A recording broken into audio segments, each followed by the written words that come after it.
ਓਏ ਹੋਏ time machine ਨੇ ਟੌਮ ਤੇ ਜੈਰੀ ਨੂੰ ਫਿਊਚਰ ਵਿੱਚ SU ਦਿੱਤਾ। ਚੀਜ਼ ਸਿਟੀ 3000 ਜਿੱਥੇ ਚੀਜ਼ ਦੇ ਡਰੋਨਸ ਉੜ ਰਹੇ ਨੇ ਤੇ ਜੈਰੀ ਬਣ ਗਿਆ ਹੀਰੋ और टॉम ओह बन गया नाचोड़ा निशाना। पुलिस रोबोट्स हो गए डिस्को दीवाने।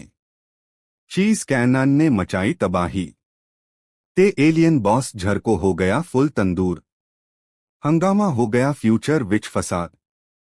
वो देखिए टॉम ते जेरी वापस आउन देने या चीज प्लैनेट CH हाई फैंस जान देने आ गया एलियन प्लैनेट का हंगामा फ्यूचर में फसाद।